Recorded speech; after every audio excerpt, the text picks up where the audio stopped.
Welcome to our privacy and IT security educational video. And with a title like that, you know it's going to be informative and educational. We are all responsible for ensuring the privacy of our patients and the integrity of our information system. And when I say we, I mean you, because after all, I'm just an actor. With the assistance of our IT security and privacy players, we will present a variety of privacy and IT security scenarios. These documents will serve as our scripts. We've got the Code of Behavior for Computer Users and this little beauty, the Health Information Act. It says privacy is the right of individuals to determine when, how, and to what extent they share personal information with others, which means we're all on a need-to-know basis.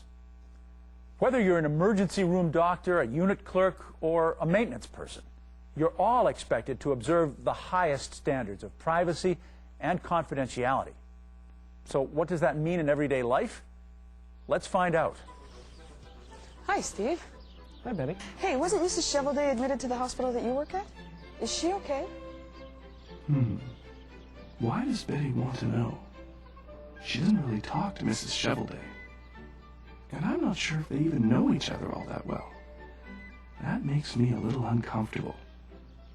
Especially standing here talking to myself. I'm sorry, Betty. I can't discuss it.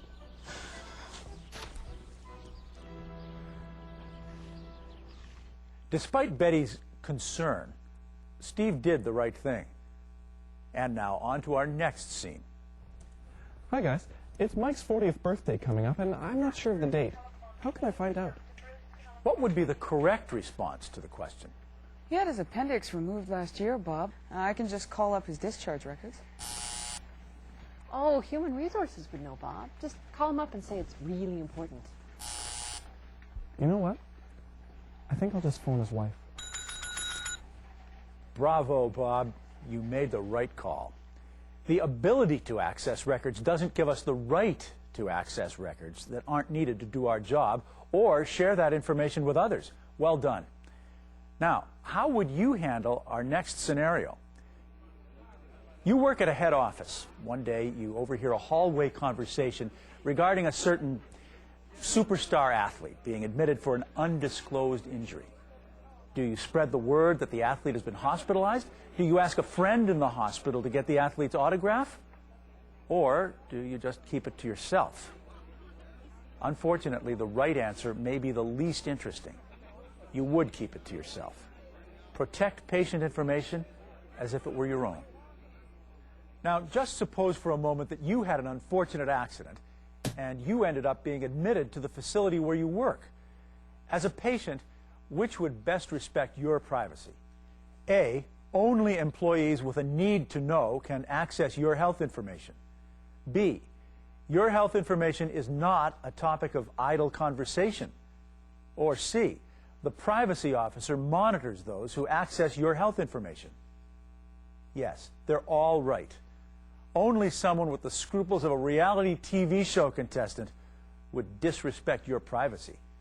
Keep that in mind if something ever happens to one of them. Suppose you're a staff nurse in a public part of the hospital.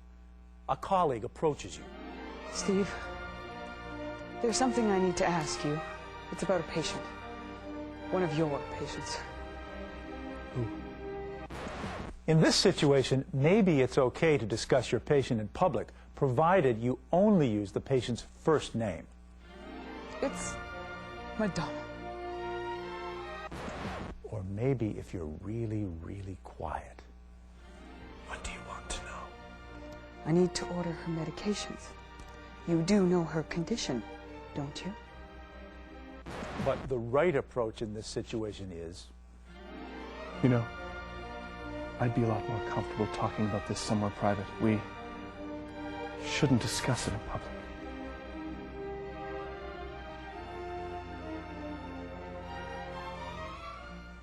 Sometimes we might be faced with an uncomfortable situation, like this one.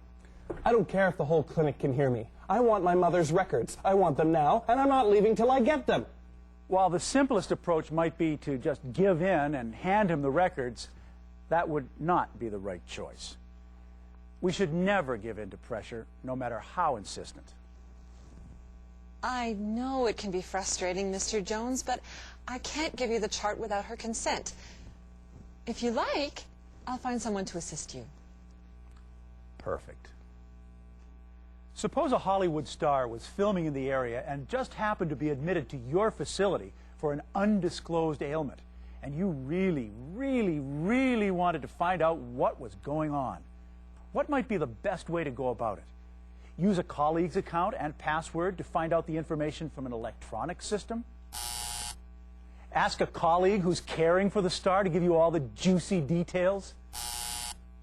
Look at the paper chart, as long as no one sees you. The right answer is to do nothing. Respect the celebrity's privacy as you would anybody else's, no matter how juicy the truth is. We hope you're starting to get the idea of what it means to protect people's privacy. Now, here's a scenario that could be a little sensitive. If you had access to the information, which of the following could you tell relatives or close friends of the patient without the patient's consent? A, the fact that they are in the hospital and their location. B, the medication they're taking. C, their present condition. D, their diagnosis and prognosis. Or E, information about previous medical treatments. The answer is A, C, and D. If asked, you can tell people that someone they know is in the hospital. You can tell them how they're doing, and you can tell them in general terms the diagnosis and prognosis on the day they ask. Beyond that, you need patient consent. The exception to this rule is illustrated in our next scene.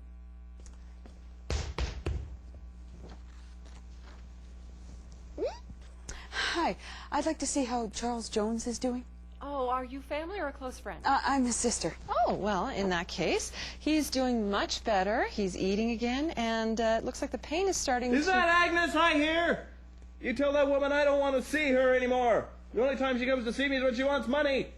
I'm sorry, we don't seem to have your brother's consent for that information. You're just going to have to speak to him yourself. So, while there is certain information you can disclose, your lip zips if the patient says no. You may also come across a situation like this. Hi, I'm Stone Wall, Human Misery Exploitation News. I'm wondering, could you tell me... Not unless you have consent from the patient. Hello, I'm a research physician, and I'm wondering if I could just get the records. Not unless you have approval from ethics, or health authority approval, or consent from the patient. I'm a police officer, and I'm going to require some patient records for an ongoing investigation. Do you have the consent of the patient? No. A subpoena? No. Is this a life-threatening situation? No. The information we collect is for the treatment of our patients, and they'll be happy to know it's protected from unauthorized disclosure by Alberta's Health Information Act. Here's something else the Health Information Act asks of us: to collect the least amount of patient information needed to do our jobs. Name? Oh, Maggie Chevelday, Age? 34. Some of us need more information than others. Date of admittance? Oh, July 7th? I'm sorry, I thought I gave this information already. Are you the surgeon? Oh, no. I'm just here to change the light bulb. Last bowel movement? And some of us, thankfully, need less. This is important when sharing information with other departments or healthcare providers. When disclosing information, give the least amount of information possible, not the entire patient record. The same goes for information requests. Only ask for the information you need to do your job, not information that's nice to know. The things we read, hear, and say matter, and we must always protect the privacy of those in our care. For some of you, most of what we cover today might mean absolutely nothing. Or does it? Even if you never touch a hospital record, you could still overhear a conversation about a patient. You might still be curious about someone you know. Respect their privacy. If you're ever unsure, you can ask your privacy officer. Well, that covers privacy, and we're over halfway through, which brings us to IT security. In our world of information interconnectivity, it becomes increasingly important to safeguard information the way you might safeguard the contents of your own home or the contents of someone else's home who'd hang you up for the crows if you let their information get into the wrong hands. It's everyone's responsibility, but not to worry. We'll show you how to be a wall of security. So, without further ado, I return you to the capable hands of the IT security and privacy players.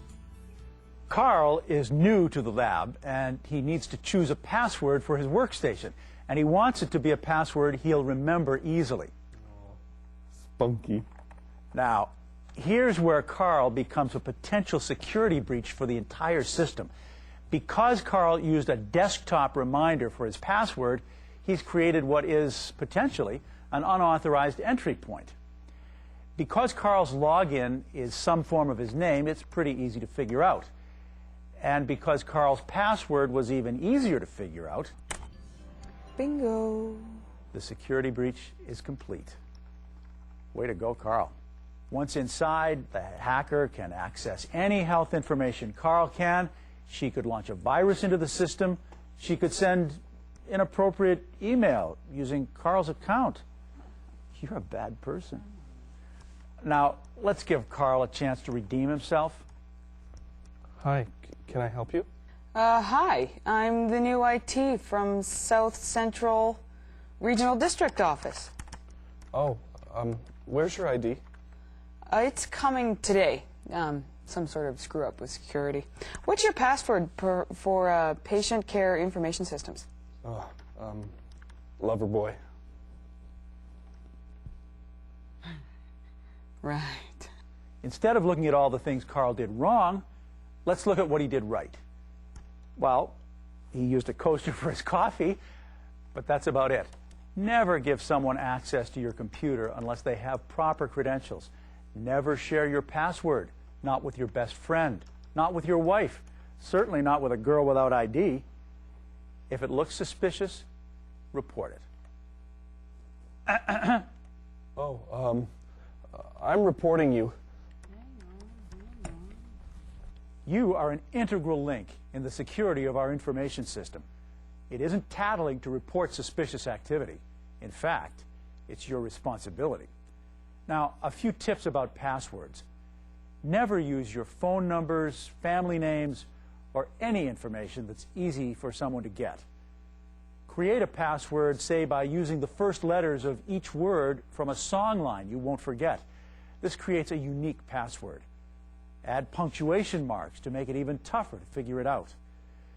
Choose an offbeat spelling of common words, something that won't appear in the dictionary.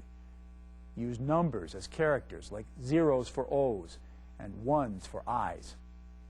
Regarding email, it might be fun to receive the occasional joke to bring a chuckle to your hectic day, but just remember, email is not private, and anything you receive or send becomes a record that could come back to haunt you. You're disgusting! Oh. We also expect you'll use the internet appropriately. Carl. An untidy desk may be the sign of a creative mind, but it's also the sign of another security breach. Lock up confidential files. One final message. A malicious virus could bring down the entire system. So if someone from outside wants to connect, make sure that... Wait. I got it. Do you have up-to-date virus protection? This laptop is equipped with Eliminator Antivirus Pro version 7.5.9. It's set to block all scripts and automatically checks incoming and outgoing email messages for viruses, Trojan horses, and worms. Yeah, that's pretty good. Maybe some of these scenarios don't apply to your particular position. Maybe none of them do. But at the very least, you now have the tools to be a wall of security, just like Carl. Better than Carl. We hope this presentation has helped you better understand the important responsibilities we all have when it comes to IT security and information privacy. And when I say we, I mean the good people who hired us, because after all, we're just actors, but we could also be patients, and we'll be counting on you.